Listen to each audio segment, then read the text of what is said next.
Bonjour à toutes, bonjour à tous. Bienvenue dans votre émission Déo et Débat, votre émission qui traite de l'actualité. Aujourd'hui, une émission spéciale débat d'entre-deux tours. Nous traiterons 3 sujets sur le débat Macron-Le Pen. Qui a été le plus convaincant? Les indécis se mobiliseront-ils dimanche? Et pour finir, Marine Le Pen a-t-elle gagné dans sa quête de dédiabolisation de son parti? Tout de suite autour de la table, je commencerai par la seule femme qui est sur le plateau, Thiaba Bruni, bonsoir. Bonsoir. Alors, je rappelle que vous êtes présidente, vice-présidente et porte-parole du CRAN, le Conseil représentatif des associations noires.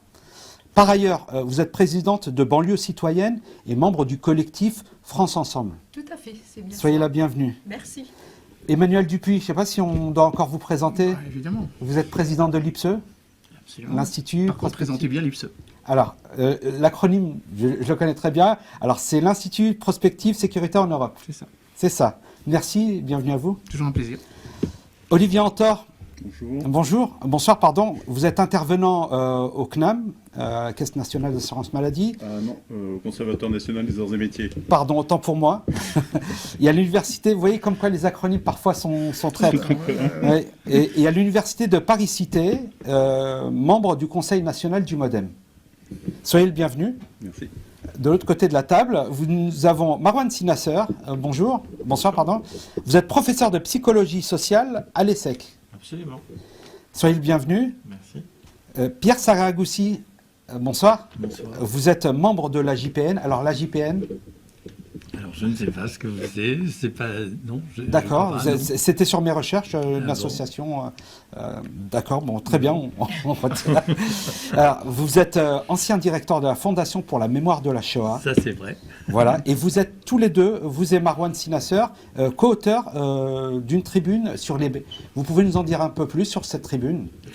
Oui, il faut parler aussi de l'origine en fait de cette tribune dont Marouane parlera en fait aussi. Je suis juif, pas religieux, mais je suis ce que l'on appelle, pour moi, un juif historique. Parce qu'un jour, justement, le régime de Vichy a décidé que des personnes françaises étaient juifs et de ce fait devaient justement être recensés et progressivement exclu en fait de la société française. C'était le premier temps, c'est en octobre 40. J'ai l'âge d'avoir vécu ce moment. On peut le dire, vous êtes enfant de déporté. Voilà, mais nous avons été arrêtés par la police française, mes parents, ma sœur et moi-même en fait. Et si je suis là, c'est parce que une voisine, une Française, vous a hébergé. Nous a hébergés et nous a sauvés. Et donc, quand a émergé, j'allais dire, le phénomène Zemmour,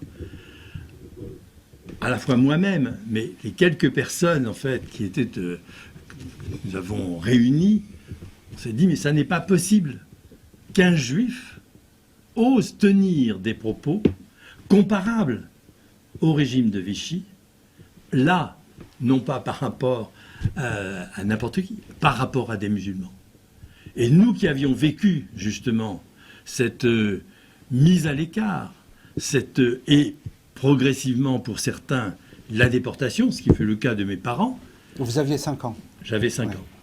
Eh bien, on s'est dit là, on ne peut pas rester inactif, il faut réagir et dire ce qui était le titre, disons, de la première tribune, Zemmour n'est pas une parole juive.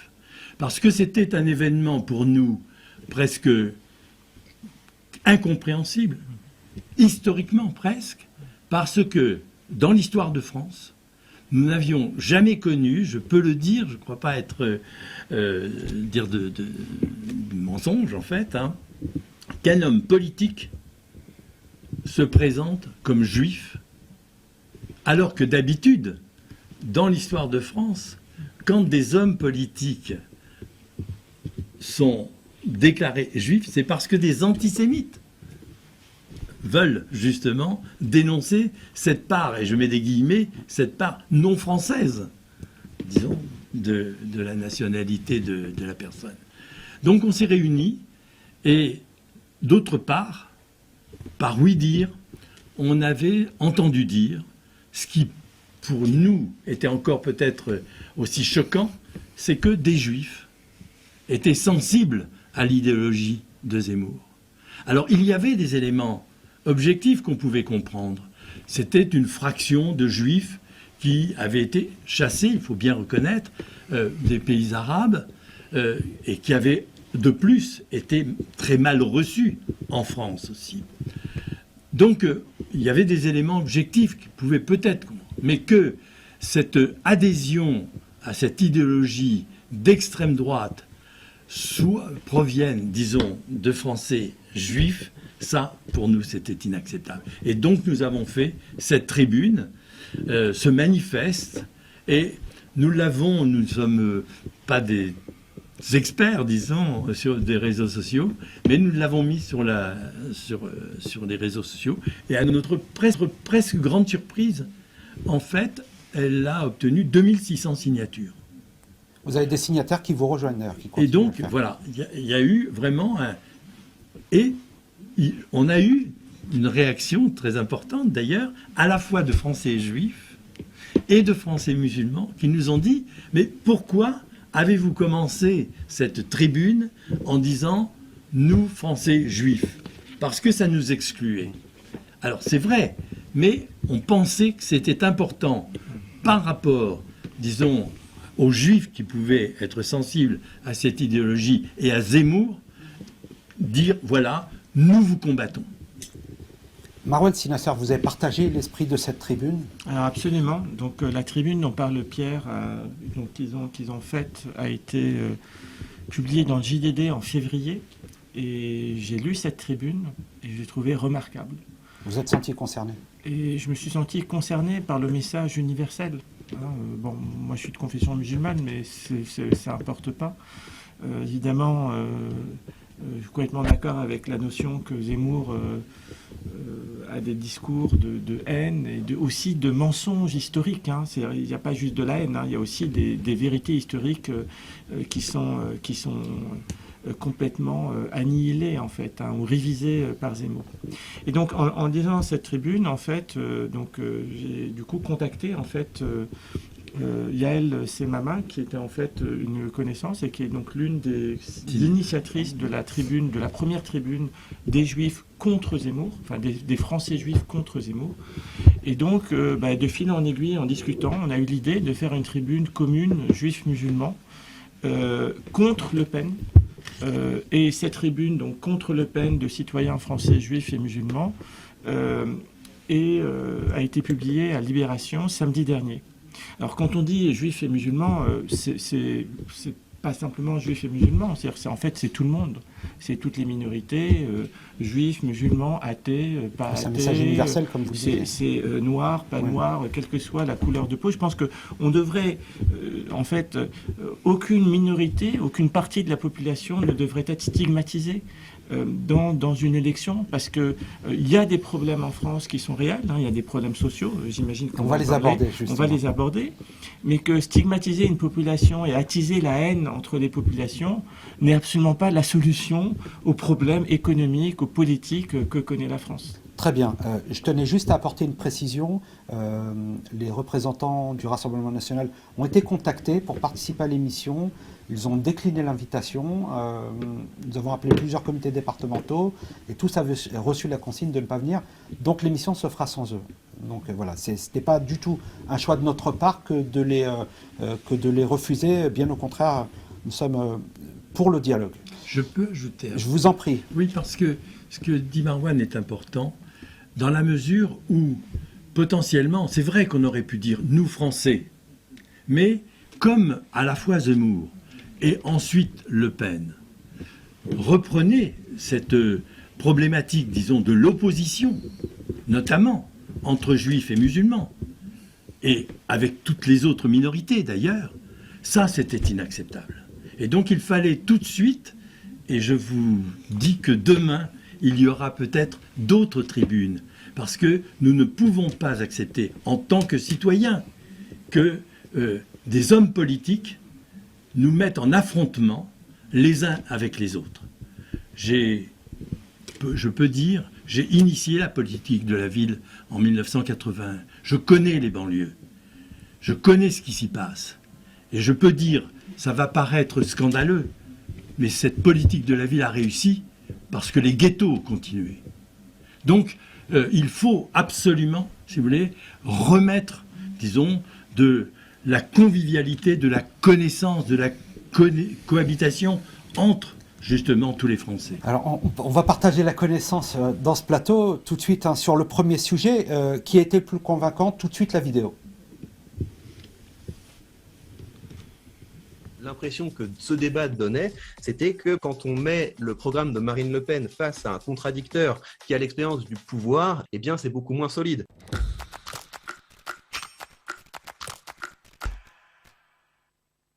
Pour notre pays, c'est une mauvaise nouvelle, parce que vous dépendez du pouvoir russe et que vous dépendez de M. Poutine. Et donc, vous ne parlez pas à d'autres dirigeants, vous parlez à votre banquier quand vous parlez de la Russie. C'est ça le problème, Madame Le Pen. Alors peut-être que Madame... Et c'est aussi ce qui fait qu'on le voit bien, dès qu'il y a des positions courageuses et difficiles à prendre, ni vous ni vos représentants ne sont là. Bonjour à tous. Pour commencer, je voudrais remercier le Figaro de me permettre de débriefer ce débat avec vous. Je sais que c'est un débat important. Je voudrais également dire en propos préliminaires, voilà, je suis juste quelqu'un qui aime le discours, je suis juste un analyste. Tout ça pour vous dire que votre vote, vous allez le faire avec votre intime conviction et vous n'avez pas à vous laisser influencer par ce que je vais dire. Pourquoi est-ce que je commence par ce préliminaire? Parce que ce que je vais vous dire, c'est que j'ai vu un débat déséquilibré. Alors bien sûr, vous allez pouvoir contester mon analyse, les commentaires sont faits pour ça. Le premier point, c'est que Marine Le Pen cherchait à ne pas reproduire la performance de la dernière fois. Donc la stratégie qu'elle avait adoptée la première fois dans son premier débat avec Macron, c'était d'être agressive. Et c'était une bonne stratégie. Il faut comprendre qu'on gagne un débat quand on parvient à mettre notre adversaire plus longtemps que nous dans une position désagréable sur un sujet qu'il n'aime pas et en position d'accusé. Parce que je regardais votre programme, vos 22 mesures, il n'y a même pas le mot chômage dedans. Ce qui est frappant. Il n'y a pas de problème. Alors c'est une reconnaissance du travail bien fait pour les 5 années qui viennent de s'écouler, je vous en remercie. Cette fois, elle allait être plus concentrée sur son propre programme que sur le programme de Macron. Elle devait donc être moins agressive. Cette stratégie ne lui a pas rendu service. Elle a beaucoup plus souvent laissé Macron dérouler. Je ne voudrais pas que celles et ceux qui nous écoutent pensent qu'avec vous, leur salaire va augmenter de 10%. Ce sera pas automatique. Pardon, mais je crois... Mais est-ce que je peux revenir au blocage des prix, Madame Le Pen? Parce que je suis content d'apprendre que vous le maintenez. Mais vous avez voté contre quand il est passé à l'Assemblée. Donc je dis juste que votre programme, il n'y a ni queue ni tête. Et ce qui était très frappant, c'était que alors que Marine Le Pen, quand elle faisait des réponses, eh bien, elle se focalisait sur son programme, Macron commençait systématiquement ses interventions par une attaque. Bon, d'abord, je prends note des positions de Madame Le Pen qui ne correspondent pas aux positions que votre parti et vos parlementaires défendent. Parlement européen, par parenthèse. Qu'il s'agisse de protéger les Ukrainiens quand ils viennent sur notre sol, comme des sanctions additionnelles après le premier paquet, comme de l'aide à l'Ukraine d'ailleurs, à laquelle vous vous êtes aussi opposé, l'aide financière. C'est faux. Non, c'est un fait, Madame Le Pen. C'est faux. Ce sont les votes. Et c'est d'ailleurs ce que vous venez de dire, complètement le contraire des positions que vous avez historiquement tenues. C'est Macron qui, dans ce débat, a introduit de la contradiction. Macron était offensif et Marine Le Pen était plutôt inoffensive. Elle a donc laissé trop de confort à Macron. Ce débat était censé être une opportunité pour Marine Le Pen de montrer qu'ils avaient bien travaillé, qu'ils avaient un programme chiffré. Eh bien, Emmanuel Macron, très régulièrement, a pu montrer que sur tel aspect précis du programme, il y avait des choses qui ne tenaient pas. Je ne dis pas que le programme de Marine Le Pen ne tient pas. Ce que je dis, c'est que l'impression que ce débat donnait, c'était que quand on met le programme de Marine Le Pen face à un contradicteur qui a l'expérience du pouvoir, eh bien c'est beaucoup moins solide. Parce que je souhaite changer le système de fond en comble. Mais parce que je veux restituer... Mais vous avez voté contre le blocage des prix. Parce que je veux restituer aux Français des prix de l'énergie qui sont la conséquence de l'investissement de leurs parents. Alors, ça c'est autre chose, c'est le prix européen. Non, ça n'est pas autre chose, monsieur. Mais monsieur Macron... je ne pensais pas que vous tomberiez dans une forme de complotisme. Je ne souhaite pas en sortir. Venant de vous, je trouve ça séduisant. Si je souhaitais en sortir, je le dirais. Si je dis que je ne souhaite pas en sortir, c'est que je ne souhaite pas le faire. Alors évidemment, on ne pouvait pas passer tout le débat qui a duré 2h30, mais Emmanuel Dupuis, je vous pose la question, qui a été selon vous le plus convaincant? Écoutez, je crois qu'au point, Emmanuel Macron sort gagnant. Néanmoins, ce serait trop facile de dire que Emmanuel Macron a gagné et Marine Le Pen a perdu, pour plusieurs raisons. Premièrement, les deux ne s'adressaient pas du tout au même public. Je crois que... je vais un petit peu être en contradiction avec ce qui a été dit précédemment, je crois que ce n'est pas d'un débat présidentiel. Il s'agissait d'un débat dans lequel une candidate avait failli il y a 5 ans et qui voulait refaire le match en essayant de mieux faire. Et donc il y avait constamment cette peur de tomber dans les ornières de ce qui lui avait coûté, non pas son élection, mais sa crédibilité en 2017. Donc ça c'est le premier point. Deuxièmement, Emmanuel Macron, au-delà de le caractère très ciselé de ses réponses et de la précision des éléments donc, de contradiction qu'il a apportés, apparaissait quand même dans tout ce que l'on peut lui reprocher. Une forme de condescendance, une forme de hauteur, et c'est pas positif. On lui reproche d'avoir été arrogant. Je ne l'ai pas dit, vous le dites. Non, j'aime bien que c'est bien que vous l'interprétez comme tel, parce que je crois que c'est le sentiment de beaucoup de gens qui, du reste, voteront pour lui. Nonobstant, moi, vous avez eu cette impression? C'est l'impression qui, je crois, apparaissait comme le nez au milieu d'une figure ou l'église au milieu du village. Je crois que ça, c'est une réalité, à mon avis, incontestable. Et je crois que quand on est sûr de son fait, quand on est en position, non pas de défendre, mais d'affirmer un programme, un bilan, on n'a pas besoin d'être arrogant. Vous savez, l'intelligence des faibles, c'est justement d'avoir la capacité de ne pas acculer son adversaire. Et selon vous, Emmanuel Dupuis, quelle position il aurait fallu prendre face à Marine Le Pen? L'opposer, une précision et tout simplement contredire sur un élément qu'on n'a pas forcément vu dans les extraits que vous avez mentionnés. Marine Le Pen se positionne dans une volonté qui du reste est l'apanage du Rassemblement national comme du Front national, de dire qu'avec le volontarisme politique, on peut tout changer. Prenons l'exemple de l'Europe. C'est assez saisissant. Il n'y a pas grand-chose de cohérent dans les 22 mesures qu'elle propose. Mais néanmoins, il y a une rhétorique. C'est de dire, par rapport à le sentiment que elle et que les 24% ou 25% des Français qui ont voté pour elle ont, que la France peut tout faire parce qu'elle s'inscrit dans ce volontarisme. La rigueur financière est moins importante que ce volontarisme politique. Les règles financières, budgétaires imposées par le traité de Lisbonne peuvent être dépassées si la France le veut. C'est une façon un peu à l'ancienne de concevoir que out of the box, comme elle l'expliquait. Oui, que la politique va s'imposer à la réalité économique. Et ça, je crois qu'on ne peut pas lui reprocher parce qu'elle est dans sa rhétorique qui était celle de son père aussi. C'est pas la mienne. Vous savez, moi, je suis un pragmatique et je vois les choses telles qu'elles sont et la manière dont elles sont perçues à travers le monde. Mais ça, je crois que c'est vraiment une différence notable.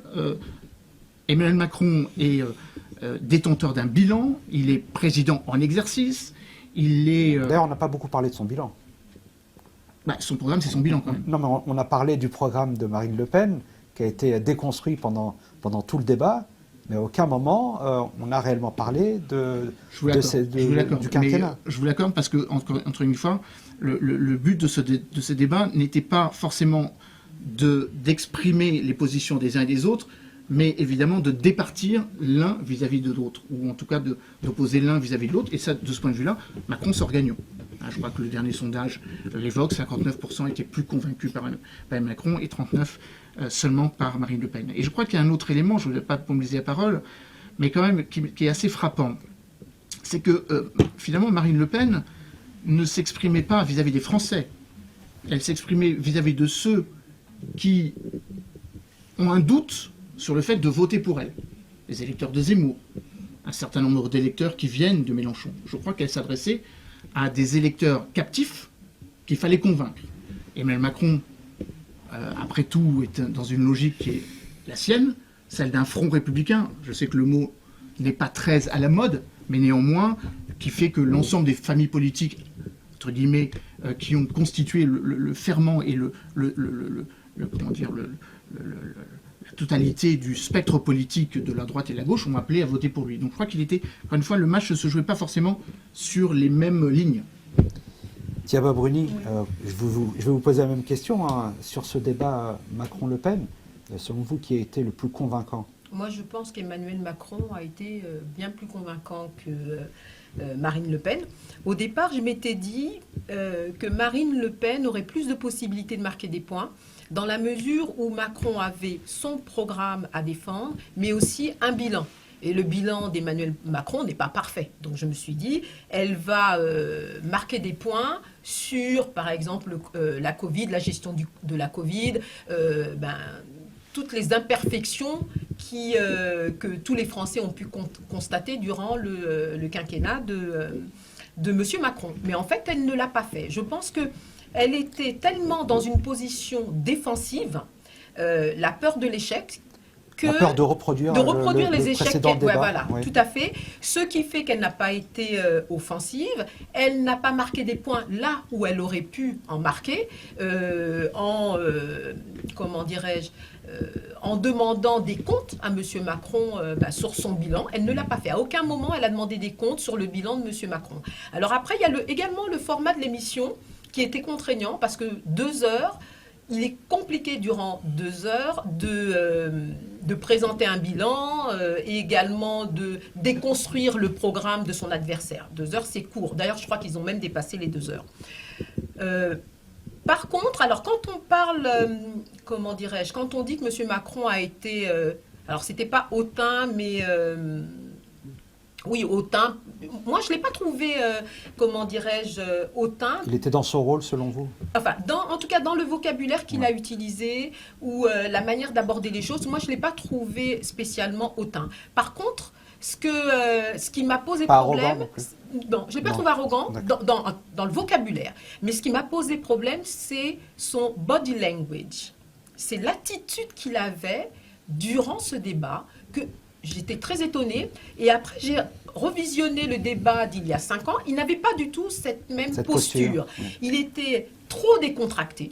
Je veux dire, affalé dans son fauteuil, à la limite du respect de son interlocuteur. Alors, peut-être que c'était fait exprès pour, comment dirais-je... déstabiliser Marine Le Pen, peut-être que c'était fait exprès, mais en même temps c'était le président de la République et je pense qu'un président de la République ça se tient correctement et c'est pas affalé dans un fauteuil lorsqu'il est face à un contradicteur. Donc moi c'est oui voilà, ça m'a posé problème. Après je veux dire que il a été perçu comme le sachant. Parce qu'il y avait un tel décalage, il faut dire les choses comme elles sont, il y avait un tel décalage entre la maîtrise des sujets par Emmanuel Macron face... Alors je pense aussi que Mme Le Pen peut-être n'avait pas tous ses moyens parce qu'elle était tellement stressée qu'elle a, je pense, perdu une partie de ses moyens. Mais du coup, par moment, on avait l'impression qu'elle ne maîtrisait pas les sujets. Alors pour pouvoir attaquer son interlocuteur, d'une part, il faut bien maîtriser son propre programme et maîtriser le programme de son adversaire, l'autre. Et le souci, c'est que Marine Le Pen, par moment, on se demandait si même son programme, si elle le connaissait. Donc, on avait l'impression qu'elle avait des fiches, donc il y avait des éléments de langage qu'elle connaissait, elle avait appris ses fiches, mais par contre, il n'y avait pas d'analyse. Et d'ailleurs, quand Emmanuel Macron lui posait certaines questions, elle avait du mal à répondre parce qu'elle n'avait pas analysé ce qu'elle disait.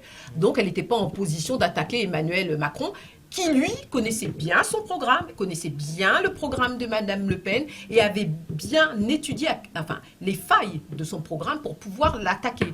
Alors, voilà. Moi, je pense que c'est au niveau déjà des connaissances, de la maîtrise des connaissances, qu'il y avait un souci. Et Mme Le Pen est apparue comme quelqu'un qui n'était pas à la hauteur et qui ne pouvait, qui n'était pas à la hauteur de la fonction qu'elle ambitionne, en tous les cas, d'occuper.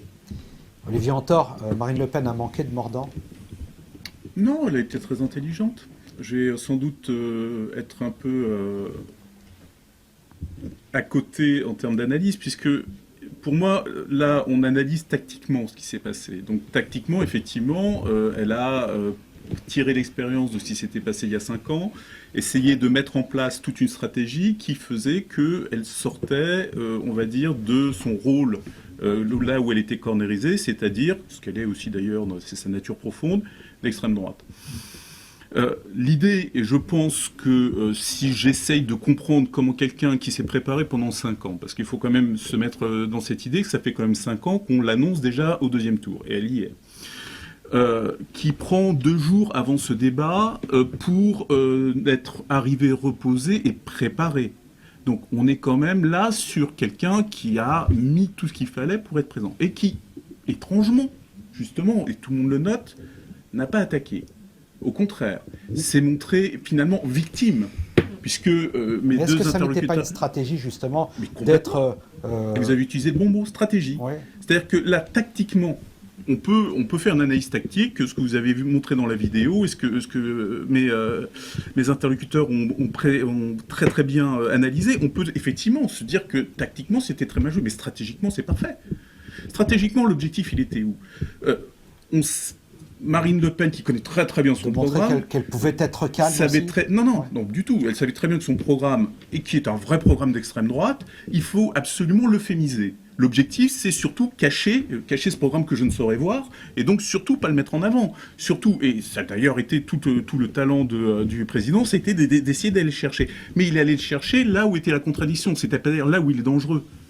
Le programme du Front National n'est pas dangereux parce que économiquement, c'est un programme qui crée par pensée magique des centrales nucléaires qui mettent 30 ans à être créées. Non, il est dangereux justement dans l'opposition qu'il va créer.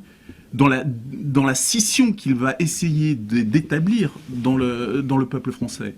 C'est là où il est dangereux. Mais si on regarde pendant tout le débat, à aucun moment ce sujet n'a été abordé. Justement, il a été complètement anesthésié.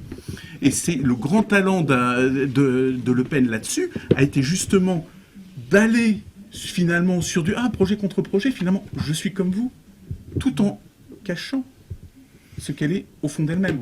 Et le fait que le RN refuse cacher ce programme que je ne saurais voir. Ouais. C'est le fait que le RN refuse de débattre du débat, parce qu'il fallait absolument que ce débat soit un non-événement, ce que quasiment il a été. Sauf que, et c'est ça qui est aussi intéressant, c'est que en se montrant victime d'un président qui connaissait ses dossiers, a travaillé, a fait un boulot pendant 5 ans pour être lui aussi prêt et a présenté un bilan, et ben elle a été la victime et oh là là, il a été arrogant et méchant. Marouane Sinasser, concernant la prestation des 2 candidats au 2e tour, vous avez un avis justement sur le grand vainqueur de ce débat? Oui, en fait...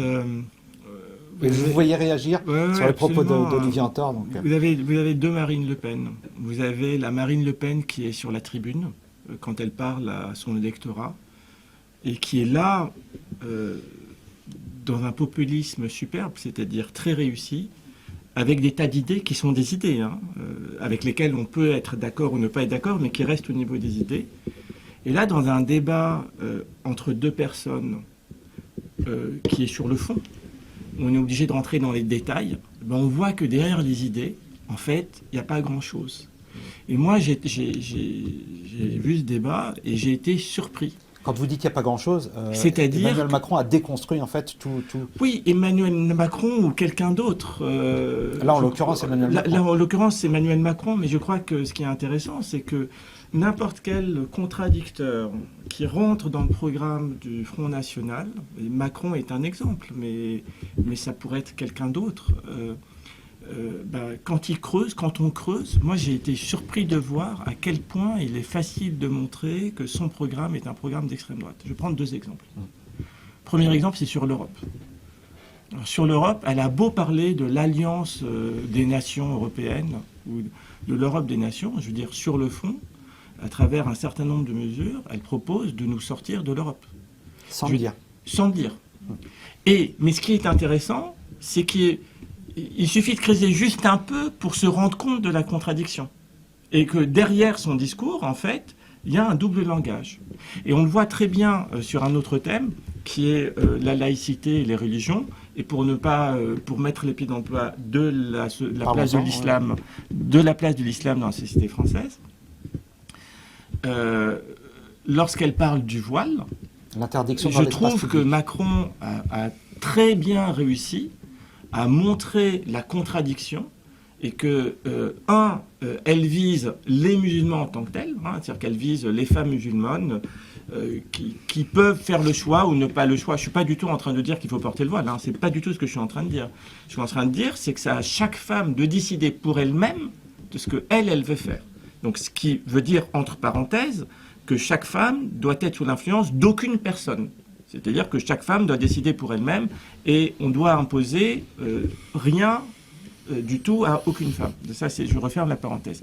Mais donc, sur la question du voile, Macron a très bien montré qu'on ne peut pas viser le voile en tant que tel. C'est-à-dire que si on interdit le voile dans l'espace public, on parle de l'espace public, oui. On ne parle pas de la neutralité de l'État, c'est une autre question. On parle dans la rue. Oui. Eh bien, ça veut dire interdire la kippa dans la rue, et ça veut dire interdire le turban sikh, l'uniforme bouddhiste dans la rue, ou une croix, pas la croix gammée, mais la croix du Christ, si elle est ostentatoire, serait interdite dans la rue. Et qu'on ne peut pas, dans un pays qui est comme la France, qui est un état de droit, et dans lequel l'égalité entre les citoyens est quelque chose de fondamental, on ne peut pas s'en prendre à un signe ostentatoire plutôt qu'un autre. Et donc pour moi, j'ai trouvé que, en fait, Marine Le Pen a démontré son incapacité à gouverner. Moi, je serais inquiet que Marine Le Pen soit présidente. Pas simplement parce que je ne partage pas ses idées, mais parce que j'ai l'impression, alors je vais être un peu méchant, mais je parle en tant que psychologue, j'ai l'impression qu'elle ne serait pas capable de gérer la complexité de la fonction. C'est-à-dire que dans un débat où il y a des tas de choses dont on parle, des tas de sujets, où il faut rentrer dans le détail, il faut maîtriser des tas de choses, eh ben, on aurait une personne qui ne serait pas à même de maîtriser les sujets. Et dans des crises, je trouverais ça grave. Et ça n'a rien à voir avec le débat d'idées. Et un dernier point là-dessus, c'est qu'on a bien vu qu'elle était dépassée lorsque Macron a parlé de Poutine. Je crois que là, vous avez parlé de comportement non verbal. Le comportement non verbal, pas ce qu'elle a dit, parce qu'elle a dit c'est faux, c'est faux, c'est faux. Mais dans le comportement non verbal, elle était coincée. Oui.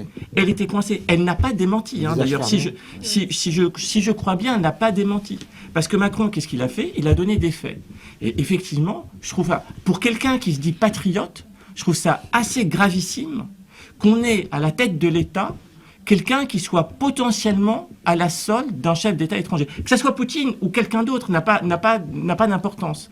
Mais on ne peut pas avoir un chef d'État ou une chef d'État qui ait les miens liés par un autre chef d'État, une puissance étrangère. Pierre Saragosi. Alors, je suis d'accord avec beaucoup de choses qui ont été dites. Je voudrais simplement ajouter 2 points. 1, je pense qu'elle a gagné. Elle a gagné parce qu'elle a préservé et même augmenté son électorat. Et ça, c'est important pour, disons, le 2e point, c'est-à-dire préparer, continuer en fait. Préparer la nièce ? Non, continuer à préparer le fait que l'extrême droite envisage de gouverner la France. Et donc elle a préservé à la fois son électorat et elle va transmettre, ou on lui prendra, c'est-à-dire que toute la bande de Zemmour et autres est prête à s'accaparer justement ce électorat et à le prendre et à ajouter son électorat. Ce qui fait quand même, quand on ajoute l'ensemble, ça va être 40% au moins, qui va être préservé pour la conquête, disons, par l'extrême droite du gouvernement de la France. Et moi, j'ai très peur de cela, en réalité. Donc, elle a rempli son rôle. Je pense que dans un premier temps, à la limite, Zemmour a rempli son rôle. Elle vient, en deuxième temps, remplir son rôle. Et il y aura d'autres personnes. On connaît, disons, l'écosystème, disons, qui est autour de l'extrême droite. Il y a des idéologues, il y a des financiers, il y a une organisation, il y a du travail. Toute chose, justement, qui n'a pas été faite par les gauches. Et donc, on peut être extrêmement en situation d'alarme par rapport, justement, aux prochaines années. Mais Pierre Saragosi, aujourd'hui, est-ce qu'on n'a pas l'impression que l'histoire bégaye et qu'on se retrouve dans une période, je pense à 1939, où justement, aujourd'hui, on montre du doigt le musulman ou la musulmane, on reproche à l'Iran justement d'avoir une police vestimentaire, parce qu'on ne cherche pas justement à imposer une police vestimentaire aux femmes en France. Et est-ce que, je vais être outrancier dans mon propos, mais vous le comprendrez, est-ce que ce n'est pas le retour de l'étoile jaune et du croissant jaune? Non, mais je pense que dans les théories, disons, de l'extrême droite, toutes les minorités qui n'expriment pas la pureté totale, qui est le rêve, en fait, de l'extrême droite, doivent être éliminées. Et c'est pour cela que, certes, c'est l'extrême droite, c'est l'étoile jaune, mais au bout, c'est la mort. Emmanuel Dupuy, vous vouliez réagir et ensuite on regarde la deuxième vidéo. Oui, alors tout ce qui a été dit évidemment est très juste. Il y a un élément peut-être sur lequel il faut appuyer davantage.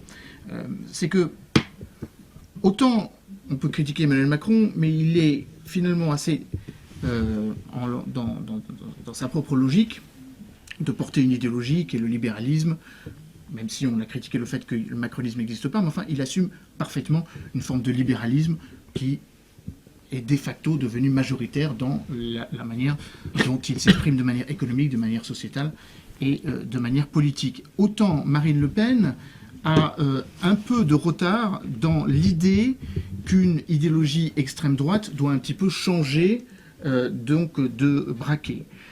Je suis tout à fait d'accord avec vous sur l'idée que c'est la logique de la marée qu'on a en face de nous. Petit à petit. De la marée ou du raz-de-marée? Non, pas le raz-de-marée. Le raz-de-marée, ça n'a aucun sens. Le raz-de-marée, c'est l'extrême droite italienne qui arrive au pouvoir et qui redescend tout de suite. Là, c'est pas ça dont il est question. Ça fait 30 ou 40 ans qu'on passe de 5% à 45, 46. Et donc, à un moment ou à un autre, inéluctablement, il y aura une rupture. Nous sommes là pour nous y opposer, nous sommes là pour le combattre, mais à un moment ou à un autre, parce que le temps long leur appartient. Je rappelle que Jordan Bardella a 26 ans. Donc, à un moment ou à un autre, la digue va lâcher. Donc, je ne sais pas si Marine Le Pen a gagné, en tout cas, elle a ancré son mouvement dans un temps très long.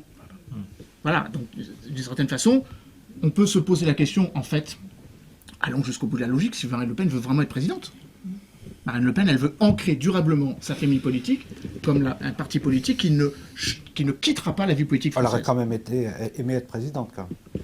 C'est pas ce que j'ai dit, oui. Mon cher. Oui, non, mais... J'ai dit, est-ce que vraiment, dans son fort intérieur, parce que moi j'ai fait des campagnes, ça fait 25 ans que je fais des campagnes présidentielles, j'ai fait plusieurs présidentielles, je n'ai pas senti chez elle, et j'ai des contacts avec tout le monde, la niaque présidentielle. Vraiment, pour être président, il y a quelque chose qui transcende les personnes.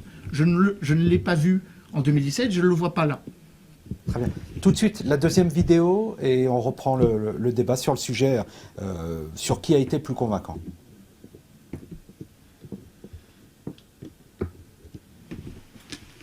Première élection présidentielle où Shaima ne vote pas. Ce matin, elle a vu le résultat, un duel Macron-Le Pen. J'étais choquée.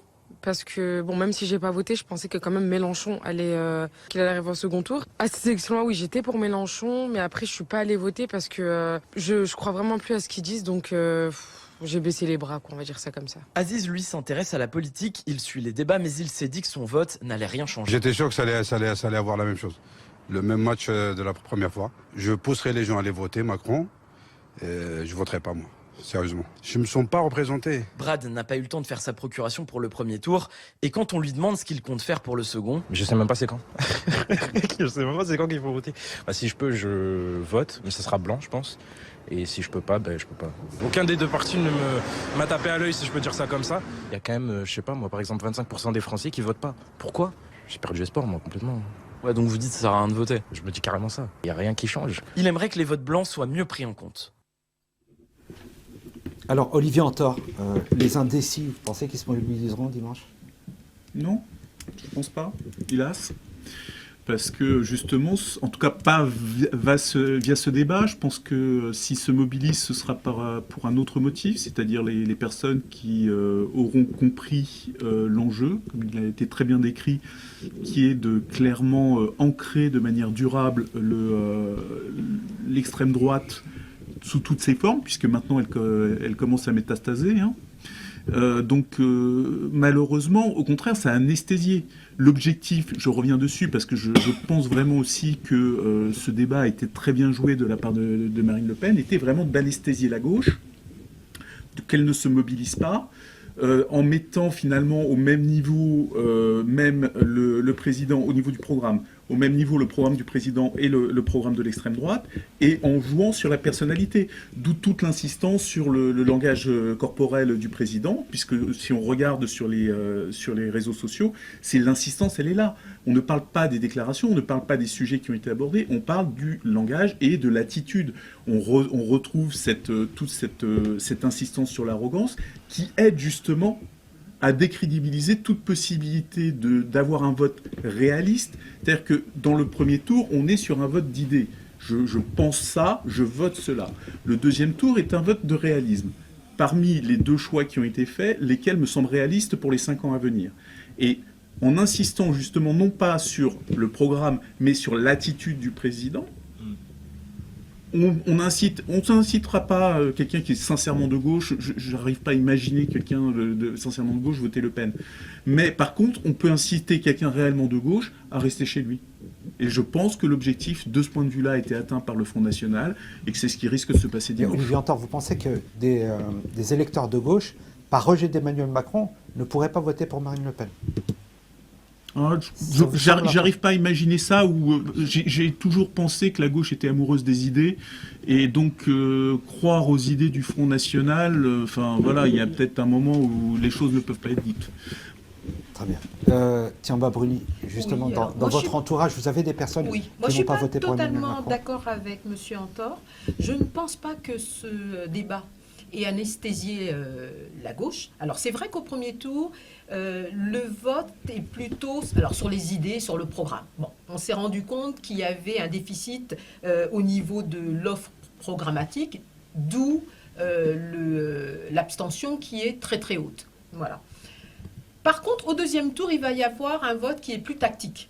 Donc, le barrage au Front National, le barrage républicain va fonctionner dans une certaine mesure, puisqu'on a vu que suite au sondage qui a été lancé par M. Mélenchon, il y a quand même 30% des électeurs de M. Mélenchon qui vont voter pour... Le Pen. La question n'avait pas été posée pour M. Le Pen, hein. Pour Mme Le Pen. La question avait été posée pour M. Macron. Donc il y a 30% qui vont voter pour Macron. Ça fait beaucoup de déperditions. Ça fait beaucoup de déperditions. Le souci, c'est que c'est vrai, quand on est vraiment très à gauche de l'échiquier, il est compliqué de voter pour quelqu'un dont on n'apprécie pas le programme, juste pour faire barrage à son adversaire. Ouais. Ça, c'est compliqué. Mais moi, ce qui me fait beaucoup plus peur, et c'est ce que j'entends dans les quartiers populaires, c'est qu'il y a des jeunes qui ont décidé de faire, comme ils disent, péter le système. C'est-à-dire que certains jeunes sont prêts... Tout détruire pour mieux reconstruire. Voilà, sont prêts à voter Le Pen, alors qu'ils exècrent Madame Le Pen en se disant... On va faire péter le système parce que finalement toutes les élections se ressemblent. Nos préoccupations ne sont pas prises en compte par les candidats. Donc pourquoi pas faire péter le système? Alors certains pensent pouvoir se rattraper avec les élections législatives. Le troisième tour. Oui, voilà, avec le troisième tour. Oui. Mais moi, ce qui me fait peur, c'est justement tous ces électeurs qui vont voter Mme Le Pen, non pas par conviction, mais juste pour faire péter le système. Voilà, moi je trouve ça très dangereux, surtout qu'on sait que les candidats sont au niveau du deuxième tour.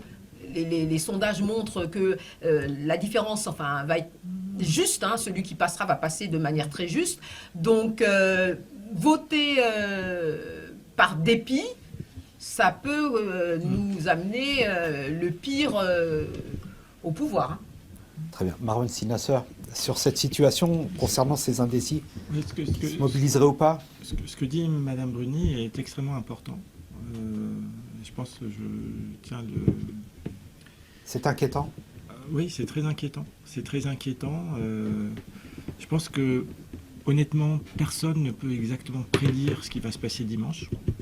Donc, moi, je ne peux pas jouer le devin. Je pense que personne ne peut jouer le devin.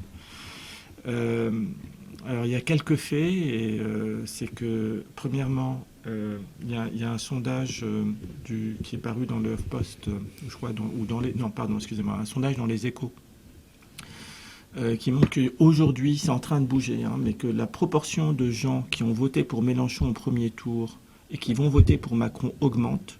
Elle serait aujourd'hui, c'est un sondage, elle serait aujourd'hui à 57%, alors qu'elle était il y a quelques jours à 40%.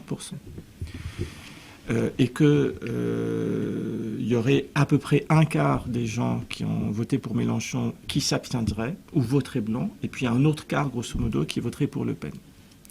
Mais c'est un sondage, et le sondage peut très bien être démenti le jour des urnes. Alors ça, c'est un premier point. Le deuxième point, il y avait un article très intéressant dans le HuffPost aujourd'hui qui a interviewé les électeurs tentés par l'abstention. Et ce qui ressortait, ce qui m'a frappé, c'est qu'il y a beaucoup d'électeurs qui sont tentés par l'abstention, qui en fait ne souhaitent pas que Le Pen accède au pouvoir, mais qui n'ont pas envie... Est-ce qu'on ne joue pas avec le feu, justement? Exactement. Et qui n'ont pas envie de donner un blanc-seing à Macron. Alors, quelle est la logique? Parce qu'il y a une logique, il y a une logique qui se tient. Et quelle est cette logique? C'est nous ne voulons pas que Macron gagne de trop pour qu'on lui montre qu'on n'est pas d'accord avec lui. Alors, il me semble, c'est un point de vue personnel, que c'est une logique risquée, parce que ces mêmes personnes se disent qu'elles seraient très embêtées et qu'elles regretteraient leur geste si jamais Le Pen arrivait au pouvoir. Alors, moi, je crois dans le destin individuel. Qu'est-ce que ça veut dire? Je pense que chacun et chacune a le droit à la parole. Et je pense qu'il faut voter avec ce qu'on pense. Il ne faut pas faire des jeux. Il ne faut pas essayer de faire des stratégies en essayant de deviner ce qui va se passer. Moi, je ne peux pas vous dire ce qui va se passer. Que si vous voulez être contre Le Pen, il n'y a pas d'autre solution. Il faut voter pour Macron. Oui, bien sûr, on peut ne pas aimer Macron. Et je ne suis pas du tout en train de dire, moi, personnellement, que j'aime la politique de Macron. Et je ne suis pas du tout en train de... Celle de Le Pen. Mais ce que je sais, c'est qu'entre Macron et Le Pen, il y a quelqu'un qui est républicain, même si on n'est pas d'accord avec lui sur le plan des idées et sur le plan de la politique. Et puis vous avez Le Pen qui va remettre en cause l'état de droit en France et qui risque de nous sortir de l'Europe. Alors moi, je n'aime pas avoir une stratégie suicidaire. C'est-à-dire qu'à force de jouer avec le feu et de faire péter la baraque, je pense qu'effectivement la baraque risque de péter, mais que les gens qui vont payer, c'est ni Macron ni Le Pen. Et c'est pas les gens comme vous et moi. C'est les gens qui sont les plus des classes populaires. Et donc, il faut voter pour Macron, pas parce qu'on aime Macron, mais pour faire barrage à Le Pen, et que les gens qui sont pas contents de Macron pourront, manifester dans la rue plus que ce qu'ils pourraient faire si on avait Le Pen au pouvoir, et deux, bien sûr, voter aux législatives et donner à la France la majorité qu'ils souhaitent. Manuel Dupuis, l'abstention est un jeu dangereux? Alors, bon, il n'y a pas que l'abstention qui est un jeu dangereux. Le vote blanc aussi favorise le sortant. Le gagnant. Le gagnant, le sortant, pas le gagnant, bien sûr. Non, mais tout ce qu'on dit tourne autour d'une autre pensée ou d'une autre réflexion. Beaucoup de gens vont aller voter en pensant aux législatives. Et d'une certaine façon, voteront pour de mauvaises raisons.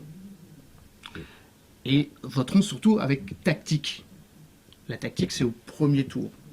Deuxième tour, on est plus dans une logique où l'on pense que une fois qu'on a mis le bulletin dans l'urne, le premier on choisit, le deuxième on élimine. On revient plus en arrière.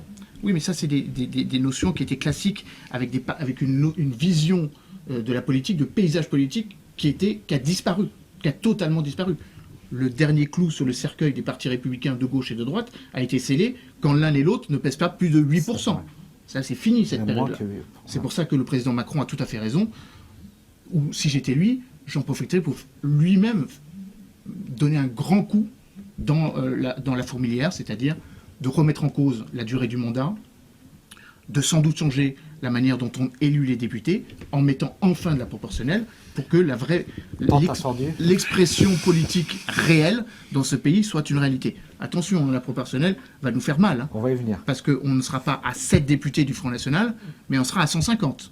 Mais en même temps, d'une certaine façon... Mais si c'est l'expression du peuple. C'est l'expression du peuple. Et accessoirement, quand il y aura beaucoup de députés du Front National, il y aura beaucoup de députés centristes, il y aura beaucoup d'autres formations politiques. Donc moi, je pars du principe, et on en revient à ce qu'on disait, il faut amener le Rassemblement national à la confrontation, non pas seulement des idées, mais à en faire un parti opposable. Parce que si on est dans une logique d'exceptionnalité, vous aurez toujours des gens qui seront arrimés à l'idée que le Rassemblement national répond à leur aspiration. Si vous la mettez en confrontation sur le fond comme sur la forme, vous verrez que la baudruche va se dégonfler au fur et à mesure. La meilleure preuve en est, c'est que toutes les municipalités qui ont été gérées par des élus du Front National ont soit été en déficit, soit n'ont fait qu'un mandat. Ou ont quitté, enfin, ont lâché le logo. Moi, je crois à l'intelligence des citoyens. Quand ils voient en face d'eux un mauvais gestionnaire, quand ils voient en face d'eux l'idéologie supplanter le bon sens. Encore une fois, faisons confiance aux citoyens. Donc, allons voter pour celui qui pourrait invalider cette logique mortifère de la vie politique, et surtout, et j'en termine par là, ne surtout pas faire comme l'appelle un des candidats, je ne citerai pas son nom en l'occurrence puisqu'il n'a pas été qualifié pour le deuxième tour, qui lui verrait très bien Marine Le Pen arriver au pouvoir parce que ça le mettrait en exergue d'être encore plus en opposition. Et je crois qu'il faut faire très attention, c'est pas le troisième tour qui se joue dimanche, c'est le deuxième tour de l'élection présidentielle, on aura largement le temps de vérifier si les candidats des différents partis qui se présenteront, unis ou pas, méritent notre suffrage. Je rappelle quand même que mathématiquement, je vais y arriver. On n'y arrive pas. Mais enfin, il y a quand même des réalités. Il y a 577 députés. Oui. Un Premier ministre, il n'y a aucune chance qu'un parti obtienne 289. La majorité absolue. Ouais. Aucune chance. Ce qui n'était pas le cas en 2017. Pour plusieurs raisons. Premièrement, il y a 2 mois entre la fin de l'élection présidentielle et l'élection législative. 2 mois, c'est très long. Ensuite, il y a sans doute la tentation, et je crois que le président n'aurait tort de s'en priver, de partir du principe que nous sommes dans une zone de turbulence excessivement grave et qu'on ne peut pas, pendant 2 mois, faire comme s'il ne fallait pas diriger ce pays. Et je crois qu'à un moment ou à un autre, ça peut peut-être choquer les démocrates que nous sommes tous ici, que nous devrions faire comme font la plupart des pays européens, penser à une logique de gouvernement d'union nationale, penser à une logique de technicité, car nous avons en face à nous des complexités. Marine Le Pen, justement, veut décomplexifier la politique. Ça, c'est le populisme. Je crois qu'au contraire, il faut redonner sa lettre de noblesse à la politique. La politique, c'est complexe. Et donc, la complexité, c'est parfois aller à l'encontre de son propre intérêt. Si le président Macron est un homme politique structuré, il devrait... C'est pas que l'ouverture. L'ouverture, c'est le petit bout de l'iceberg. Il a plusieurs ministres qui ne sont pas de... Non, ça, c'est pas l'ouverture. Excusez-moi. Moi, j'ai fait partie du gouvernement des cabinets ministériels d'ouverture. C'est pas l'ouverture. Ça, c'est du débauchage. C'est pas tout à fait la même chose. D'accord. Le gouvernement de guerre de Nicolas Sarkozy. Le gouvernement d'union nationale, c'est ce qui se passe en Allemagne, avec une logique où parfois des opposés. C'est pas la même gestion. Hein. On est plus sur des lenders en peu importe. C'est pas la dévolution du pouvoir dont je parle.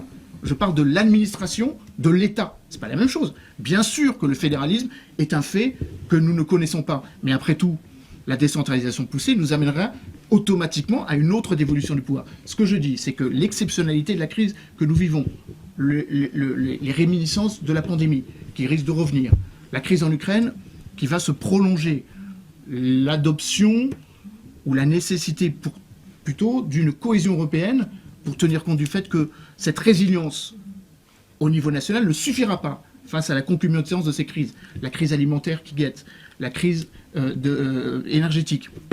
Donc moi je pars du principe que la logique voudrait que l'élection présidentielle de dimanche nous amène à ce que tous les pays européens sont en train de faire, c'est-à-dire une sorte de... excusez l'anglicisme, de cross-fertilisation, d'utilisation comme ça de gens qui peuvent faire cohésion et faire sens. Je ne serais pas du tout choqué si Christine Lagarde devenait Premier ministre. Comme ça casserait cette logique de ce maquignonnage politique auquel aspire le troisième candidat qui n'a pas été au deuxième tour. Père Saragosi. Oui, je voudrais rebondir sur ce que Mme Bruni a dit. Parce que c'est vrai qu'il y a un grand risque, en fait, que ce peuple français ou étranger, peu importe, se dise effectivement, on va faire craquer en fait le système. Un peuple étranger ne vote pas pour le coup. Hein. Oui, mais justement, je crois qu'on est là devant une responsabilité tous. Il faut qu'on devienne, j'ose le dire, des intellectuels organiques. C'est-à-dire que nous puissions aller vers les peuples et que nous nous mettions au travail en direction de ces fractions de la population française qui ne croient plus dans les politiques. Et je pense, moi, que ma génération, même si elle a fait, je crois, un certain nombre de choses, a failli parce que nous aurions dû, justement, tout faire pour que les étrangers, même les étrangers, votent au municipal. Nous aurions dû faire que tous ces jeunes qui ont des possibilités, on le sait bien, quand on crée les conditions que tous les services publics soient ordonnés pour justement une promotion de ces jeunes, eh bien à ce moment-là, ils sont pas du tout dans cette perspective, disons, de faire craquer le système, mais au contraire de l'enrichir. Donc, mais quel message voudriez leur faire passer? Un message, je le fais passer aux deux, si vous voulez, à la fois à ce que nous appelons les responsables politiques, associatifs, syndicaux, en disant, demain, votre responsabilité, c'est de regarder, disons, les peuples, je dis les peuples, parce qu'ils sont à la fois urbains, ils sont dans les quartiers populaires, ils sont dans la ruralité, et vous avez une responsabilité vis-à-vis d'eux, parce que si vous ne le faites pas, l'extrême droite le fait déjà. Je vais vous laisser conclure, Thiaba Bruni, sur le sujet. Vous avez eu très peu de temps de parole, donc sur les indécis qui se mobiliseront. J'essaye d'être gardien un petit peu du temps de parole. Sur ce que monsieur a dit, par rapport au système qu'on veut faire péter. C'est-à-dire qu'il y a très peu a été fait durant ce mandat. Vous pensez que c'est une nécessité, justement, de faire exploser ce système? Non, pas du tout, mais très peu a été fait pour l'égalité des chances. Et il y a toute une partie de la population française qui, en fait, a l'impression de ne pas être de ne pas être traités comme de véritables Français. Ils sont à la marge. Leurs préoccupations n'ont pas été prises en compte dans les différents programmes des candidats. Le seul qui s'est opposé à, comment dirais-je, à l'anti, comment dirais-je, à tous ces propos anti-islam qui ont été tenus, le seul, c'est Mélenchon. Alors, beaucoup de musulmans ont voté pour Mélenchon, non pas par, comment dirais-je, pas par adhésion, mais parce que c'était quelqu'un qui les défendait. Il y en avait au moins un qui les défendait. Et à force d'être toujours exclu, de toujours être renvoyé à ses origines, alors qu'on est français depuis 1, 2, 3 générations, à un moment, on se dit, ça suffit. Donc, on va faire péter le système, puisque finalement, on ne s'intéresse pas à nous, nos préoccupations ne sont pas prises en compte non plus, mais on va faire péter le système. Et c'est vrai que les leaders politiques qui gagneraient à intégrer tous les Français, comme monsieur l'a dit, et quand vous parliez des élections locales, faire voter peut-être les étrangers qui participent. C'était une promesse de campagne de François Hollande et de Mitterrand par le passé également. Voilà, ça revient systématiquement sur le tapis, mais bon, ça n'est jamais fait. On le fait pas. Mais ces étrangers participent également au développement économique du pays, et très souvent, eux ne sont pas français, mais leurs enfants, leurs petits-enfants sont français. Ce qui fait que les préoccupations de ces personnes, de ces étrangers, sont également des préoccupations de leurs enfants et de leurs petits-enfants. Mais on ne tient pas compte de tout cela, ce qui fait qu'on crée une certaine... comment dirais-je, au niveau de la population française, les gens sont aigris. Ils sont aigris parce que ils sont... on les met sur la touche. On les met sur la touche, et puis que Au niveau du logement, ils n'ont pas les mêmes droits. Au niveau des salaires, ils n'ont pas les mêmes droits. Au niveau de l'emploi, ils n'ont pas les mêmes droits. Et on nous dit, mais oui, mais nous sommes dans une république universaliste qui finalement n'a d'universel que le nom, puisque finalement les inégalités, elles sont là. Et on ne fait rien pour les combattre. J'aimerais quand même ajouter très brièvement pour passer au troisième sujet. Parce que ayant vécu dans des pays étrangers, un message très simple et qui vient du cœur. Malgré tout, la France est un pays formidable. C'est-à-dire que le fait même que nous puissions avoir ces discussions, il ne faut pas oublier qu'il y a des pays, par exemple, si aujourd'hui nous étions en Russie, nous ne pourrions pas avoir ces discussions. Donc, tout en voyant évidemment les failles du système et le fait qu'il y a des tas de choses qui ne marchent pas, j'aimerais quand même simplement rappeler, en tant que citoyen français, qu'il y a quand même beaucoup de choses aussi qui marchent en France. Mais les discriminations, elles sont là. Les discriminations, elles sont là, mais elles ne sont pas le fait de l'État. Elles sont le fait d'individus, et c'est quand même important. Alors, il y a des discriminations. Ça sera un prochain sujet, et je ne manquerai pas de vous inviter, et on pourra traiter, parce que c'est vraiment un sujet à part entière, qui nous demanderait des heures pour débattre. Mais si vous voulez, on va avancer, parce que le temps fuse, et nous allons passer au troisième sujet, à savoir Marine Le Pen, si elle a gagné dans sa quête de dédiabolisation, je vais y arriver, de dédiabolisation du parti. Tout de suite la vidéo.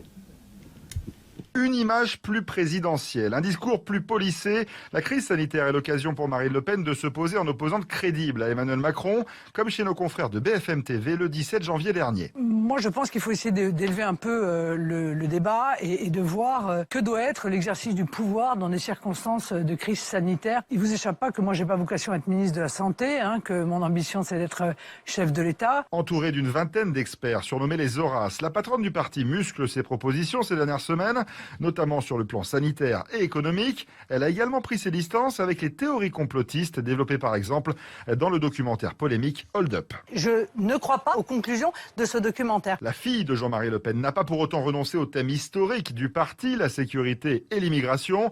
Jean-Yves Camus, politologue spécialiste de l'extrême droite. Elle vient de proposer un certain nombre de mesures pour contrer le projet de loi séparatisme présenté par le gouvernement. On ne peut pas concevoir un rassemblement national qui n'aurait plus ces thèmes-là au centre de son projet politique, parce que c'est ce qui lui permet aussi de se démarquer. Portée par les sondages, Marine Le Pen espère rassembler autour de son nom pour créer un front anti-Macron et lance des appels à droite comme à gauche. Tous ceux qui n'ont plus envie de la politique d'Emmanuel Macron, il est temps de se rassembler autour de ma candidature. La présidente du RN mise aussi en ce début d'année sur la démocratie participative avec le lancement d'une plateforme d'idées baptisée Aime l'avenir. Très bien. Pierre Sarré aussi, la question, vous êtes le premier à y répondre, concernant cette campagne de dédiabolisation, est-ce que Marine Le Pen a réussi Oui, elle a réussi. Et d'ailleurs, je trouve que collectivement, là aussi, nous n'avons pas fait le travail. Parce qu'il aurait fallu aller regarder son staff, regarder d'où elle vient, regarder en fait tous ceux qui la soutiennent, y compris d'ailleurs son père. Et dans ce staff général qu'elle a réussi à maintenir, même si elle a éliminé tel ou tel, mais en réalité, ces gens-là ont une histoire ancrée à la fois dans Vichy, dans l'Algérie, et je dirais même maintenant, en fait, dans la Russie. Donc, à mon avis, ces gens-là sont toujours là et resteront là si nous ne les combattons pas. Mais si vous permettez juste un parallèle, Hitler a été élu démocratiquement. C'est ensuite que ça s'est écorcé. Mais vous savez, quand on regarde, moi je ne regarde pas Hitler en premier, je regarde Mussolini. Parce qu'on a tous les éléments, en fait, qui sont présents. C'est-à-dire un homme qui, un jour, se dit « Je suis le messie de quelque chose.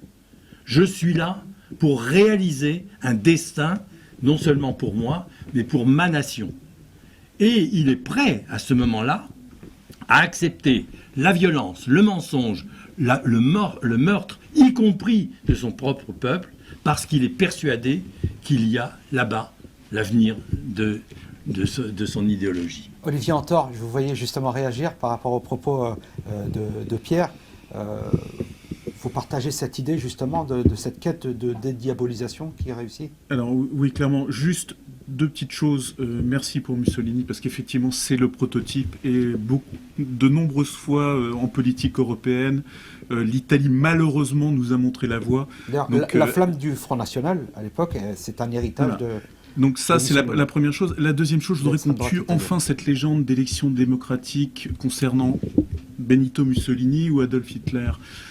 Il n'y a pas d'élection démocratique lorsque les juges ne font pas leur métier.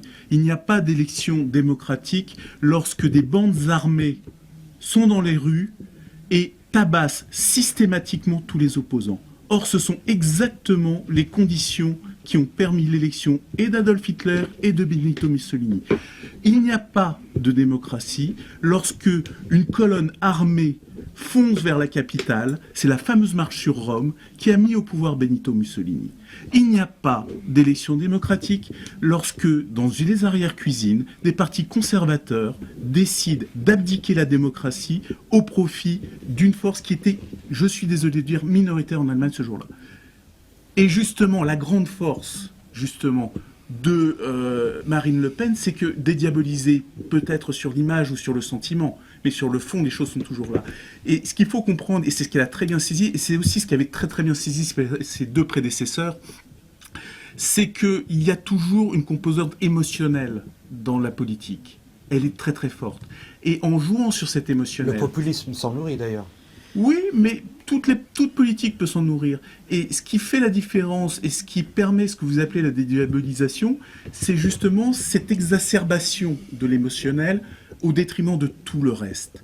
Et ce jeu-là, qui est non plus de critiquer l'adversaire sur ses arguments, sur ses actes, sur les faits, les fameux faits d'Hannah Arendt, qui n'a pas arrêté de nous seriner. Malheureusement, on oublie cette leçon. Tout débat démocratique est une farce si elle n'est pas basée sur des faits. Tout en basant le tout sur le sentiment. Je n'aime pas cet homme, je le hais. Ce sont aujourd'hui les paroles qui sont prononcées. Cet homme ne mérite pas parce qu'il n'est pas suffisamment compatissant, suffisamment gentil, il est trop arrogant, trop... Tout ceci tue le débat démocratique. Il n'y a plus de démocratie lorsque vous quittez les faits. Et c'est aujourd'hui ce qui est en train de nous arriver. Et tant qu'on ne retournera pas aux faits, cette installation, et ce que vous appelez la dédiabolisation, qui n'est que l'échappement du réel. On ne dédiabolise pas. On échappe au réel, on échappe au concret, on échappe aux faits, ce qui permet de faire apparaître un monde merveilleux où les centrales nucléaires apparaissent parce qu'elles sont écrites, où je suis quelqu'un de fondamentalement bon parce que j'aime les chats. Mais on pourrait presque en rire, mais c'est quand même là-dessus qu'on est en train de nous expliquer que Mme Le Pen est quand même beaucoup plus gentille que M. Macron, parce que M. Macron, lui, apparemment, c'est les chiens, et il n'a pas de chat.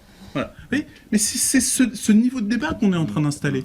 Et donc on est en train de quitter la démocratie. Et si une élection a lieu dans ces conditions-là, je ne suis pas persuadé qu'on puisse dire que ce soit une élection démocratique. Thiaba Bruni, justement, cette quête de dédiabolisation, est-ce que ça fait de Marine Le Pen quelqu'un de fréquentable? Elle n'est pas fréquentable, mais je considère qu'elle a réussi dans cette quête de dédiabolisation. Alors c'est vrai qu'il y a l'image qu'elle essaye de donner, alors avec ses chats, et puis elle vit en colocation, donc finalement c'est quelqu'un de gentil. Elle a posé avec des femmes voilées, avec des femmes noires. Voilà, tout à fait. D'ailleurs, quand elle est en meeting, systématiquement derrière elle, il y a toujours quelques noirs qui sont là pour montrer que finalement elle n'est pas si raciste que ça. Elle a des noirs. Voilà, elle a toujours quelques alibis derrière elle. Et puis, bon, il y a le discours qu'elle tient et le programme qui sont complètement différents. Donc, elle évite un certain lexique maintenant est évité parce qu'il est beaucoup trop tranchant. Et elle, quand elle s'exprime dans les médias, elle adoucit son langage, elle adoucit les angles, etc. Mais le programme dans sa nature, n'a pas réellement changé. Les choses sont amenées différemment, mais ça reste un programme d'extrême droite. Après, dans la dédiabolisation, elle a également été aidée par M. Zemmour. Parce qu'avant, c'était la grande méchante, et puis après, on s'est dit, il y en a un encore plus méchant que... Donc finalement, elle n'est plus si méchante que ça. Finalement, elle n'est pas si méchante que ça. Donc, en comparant les deux, ça a beaucoup adouci l'image du RN et de Madame Le Pen. Alors vous avez employé le terme RN, je me tourne vers vous, Marouane Sinasser.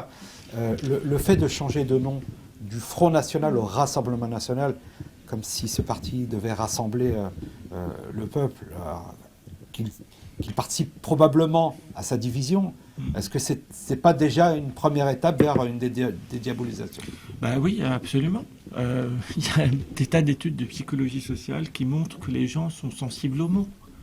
Donc le fait de... Et elle incarne le rassemblement? Est-ce qu'elle l'incarne? Oui. Elle incarne certainement le rassemblement de l'extrême droite. Est-ce que c'est le rassemblement de la France? Je ne crois pas, fort heureusement. Mais c'est clair qu'elle a réussi en partie dans sa stratégie de dédiabolisation et il faut qu'on arrive à l'arrêter. Je crois que ce que vous avez dit est extrêmement intéressant. Effectivement, on est dans une époque où les passions dominent la raison. Je veux dire, si on creuse vraiment, là je vais creuser dans un premier exemple et je donnerai un deuxième exemple après, mais qu'est-ce que c'est que la France? La France, c'est quand même en grande partie l'esprit des Lumières. C'est Rousseau, Voltaire. Qu'est-ce que c'est que Rousseau et Voltaire? C'est d'abord l'usage de la raison. Or qu'est-ce qu'on vit aujourd'hui comme époque? C'est quoi le populisme? C'est s'adresser aux passions des gens et de juger quelqu'un par son apparence, par son comportement. On dit que Macron est arrogant, mais qu'il soit arrogant ou pas, en quoi c'est problématique? Ce qu'on doit voir, c'est analyser sa politique, et on peut à ce moment-là dire qu'on n'est pas d'accord avec sa politique ou avec les mesures ou ce qu'il a fait pendant 5 ans. Mais qu'il soit arrogant ou pas personnellement, moi je pense qu'il est arrogant, mais je pense pas que ça doit influencer mon jugement. Donc on vit dans une époque d'obscurantisme d'une certaine manière. Le deuxième aspect, c'est qu'elle est quand même très forte sur le double discours. J'ai écouté son discours, donc je parle de Marine Le Pen, le soir du premier tour. Et c'est clair que lorsqu'elle parle de laïcité, elle vise les musulmans. Et c'est clair, d'après ce que j'ai vu des images, c'est que les électeurs qui sont dans la salle, ils le comprennent. Une laïcité qui exclut pour le coup. Enfin, oui, c'est pas la laïcité où l'entend Pécresse, c'est pas la laïcité où l'entend, comme l'entend Macron, c'est pas la laïcité telle que le prévoit la loi. Donc en fait, quand elle parle de laïcité, c'est pas de laïcité dont elle parle, c'est de cibler les musulmans. Et ce qui est très clair, c'est que les gens, les militants du FN, le comprennent très bien. Mais que les gens qui ne sont pas d'extrême droite, il faut dire les choses. Il y a beaucoup de gens qui sont tentés par Le Pen qui ne sont pas d'extrême droite. Et c'est à eux que nous nous adressons. Et tout le monde, il y a peut-être 15% d'extrême droite. Je suis désolé de dire, la France n'est pas un pays raciste. Les Français ne sont pas racistes. Mais on peut être tenté par le vote Le Pen, et donc il faut bien faire la différence entre le discours qu'a Le Pen vis-à-vis des FN et vis-à-vis de la population générale. Et je suis désolé de dire que ce n'est pas exactement le même. Emmanuel Dupuis, justement, sur cette dédiabolisation, on peut être tenté par le vote Le Pen. Est-ce qu'un jour on sera tenté par le vote Maréchal? Avant de répondre à votre question, moi je crois que je vais rebondir sur ce qu'a dit Marouane. Je crois que la meilleure preuve, s'il en était, de la dédiabolisation, c'est que chacun vient trouver des éléments différents, mais de manière ponctuelle dans le discours de Marine Le Pen, en cachant ce qu'ils n'aiment pas. Vous allez avoir des gens qui sont contre une forme de mondialisation qui finalement fait dépérir un certain nombre d'entreprises françaises ou d'exploitations agricoles. Nonobstant la détestation qu'ils ont de la partie sclérosante, raciste du Rassemblement national. Je crois que la meilleure forme de dédiabolisation, et qui est une dédiabolisation que je crois a réussi, c'est effectivement, comme l'a dit Madame, que l'on trouve pire, ou que l'on présente Marine Le Pen comme un juste milieu, ou pire, un moindre mal, parce qu'il y a des gens qui ont une rhétorique plus, entre guillemets, critiquable. Je ne dis aucun nom, mais il y en a plusieurs qui étaient candidats parmi les 12 à l'élection présidentielle. L'autre élément de dédiabolisation, c'est de dire, comme Marine Le Pen n'a cessé de le rappeler, qu'elle n'est pas seule. Et qu'il y a partout en Europe une évolution... Viktor Orban, par exemple. Viktor Orban si vous voulez, mais vous pourriez trouver Vox en Espagne, vous pourriez trouver l'AfD en Allemagne, vous pourriez trouver l'Alliance nationale, l'ex-Alliance nationale, ou la Flamme tricolore en Italie. Il y a des partis où les Brexiteurs qui parfois frôlent un peu l'idéologie sclérosante. Pensez à Asselineau. Pardon ? Pensez à Asselineau ? Non, les Brexiteurs, pas oui. les Frexiteurs. Les D'accord. Brexiteurs. En effet. Grande-Bretagne. Oui. Pas la même chose. Je pense à Nigel Farage, celui qui a porté ça. Et donc je crois que la meilleure forme de dédiabolisation, c'est que vous avez au Parlement européen, à côté des conservateurs, donc le Parti populaire européen, qui est le premier groupe politique, un deuxième groupe politique d'une droite ultra-conservatrice. Ça, c'est la dédiabolisation. Il ne faut pas focaliser que sur la France. C'est un mouvement de fou. Là, encore une fois, c'est pas un raz-de-marée, c'est une larme. L'Europe s'extrême droitise ? L'Europe se radicalise dans deux directions qui parfois peuvent paraître contradictoires, mais qui ne le sont pas. Une forme de populisme d'extrême gauche, où encore une fois, les idéologies n'ont plus vraiment une réalité. Enfin, allons jusqu'à simplifier à l'extrême. Un populisme de gauche et un populisme de droite. Ça, oui. La meilleure preuve en est, c'est que le vote des Européens montre qu'au niveau du Parlement européen, il y a actuellement 3 forces politiques. Une force politique d'un mouvement conservateur libéral, qui était au pouvoir mais qui n'est plus au pouvoir, et qui pourtant est majoritaire au Parlement européen, enfin qui n'est plus au pouvoir dans la majorité des pays européens. Vous avez un populisme de gauche qui rassemble un certain nombre de mouvements d'extrême droite, comme un certain nombre de mouvements conservateurs qui parfois, par islamophobie ou par crainte d'une exclusion dans le cadre de la mondialisation, s'expriment à travers cette démondialisation ou cette altermondialisation. Et puis vous avez un troisième bloc, qui est un bloc qui malheureusement n'a pas de cohérence. Et c'est là ce que, en tant que centriste, je ne suis pas le seul à être centriste ici, nous devrions évidemment regarder avec beaucoup de réalisme. Je crois que c'est François Bayrou qui évoque le fait qu'il y a au centre une colonne centrale. Il y a une kyrielle de personnes qui se disent du centre. Mais il manque la verticalité. Si on est dans cette verticalité, on est dans ce que mon ami Marouane appelle la politique de la raison, l'humanisme en politique. Pas l'extrême centre ? Une centralité de la vie politique. La centralité de la vie politique, c'est de ne pas tendre ou de ne pas aller vers les extrêmes et de penser qu'il y a une colonne vertébrale. On va parler de centre absolu alors. On peut l'appeler comme ça. Dernier point, et après je redonne la parole à Marouane. Ce qui me semble... Et ensuite on conclut. Oui, mais ce qui me semble important pour qualifier la dédiabolisation, c'est de dire que finalement, le Rassemblement national est la pointe émergée d'un iceberg qui est beaucoup plus large. Une dédiabolisation d'un certain nombre de médias qui deviennent des médias non seulement d'influence, mais d'idéologie. Une dédiabolisation au sein des universités, où maintenant vous avez des universités, et je réponds partiellement à votre question en évoquant Marion Maréchal Le Pen, qui a décidé de ne pas faire de la politique, en disant que c'est pas comme ça que l'on va changer la manière de penser, mais c'est de former des jeunes à travers l'université, son école à Lyon. Ça, c'est beaucoup plus insidieux. C'est ça la dédiabolisation. C'est de se dire que ça passe pas seulement par l'exercice du pouvoir, mais c'est l'enquistement. Et là, on va créer 2-3 générations de gens beaucoup plus radicaux que même Madame Le Pen. Marouane, je vous laisse conclure et l'émission touche à sa fin. C'est une grosse charge que de conclure, mais j'aimerais rebondir sur ce que disait Pierre tout à l'heure.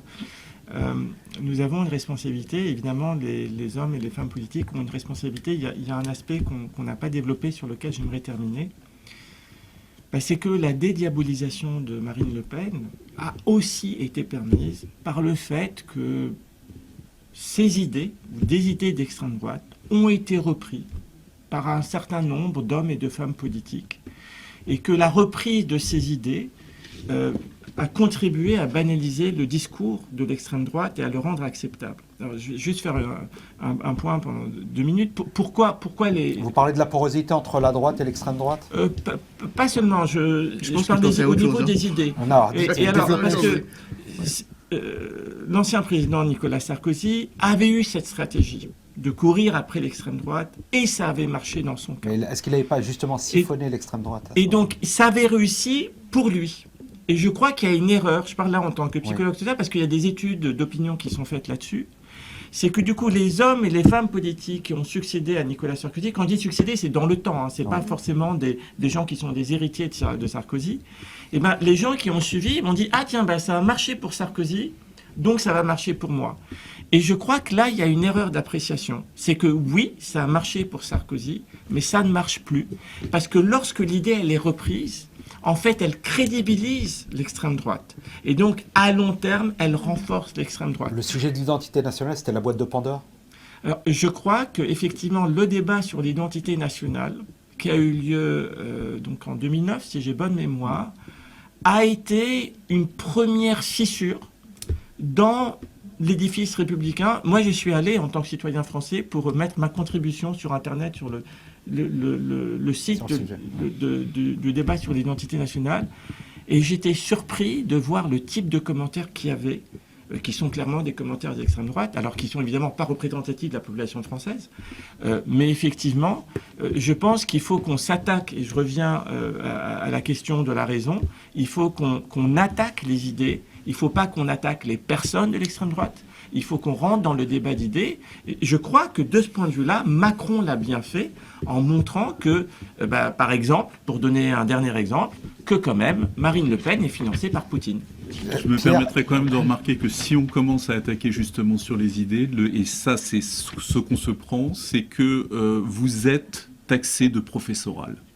Oui, et ça, c'est vraiment un problème, justement, dans le débat actuel.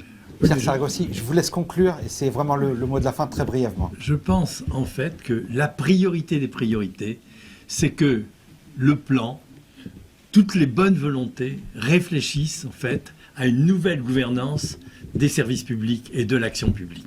Eh ben, nous terminerons sur ce message de sagesse, plein de sagesse. Merci à nos co-débatteurs pour la qualité de vos interventions. Il ne me reste plus qu'à vous souhaiter un bon week-end et je vous donne rendez-vous la semaine prochaine.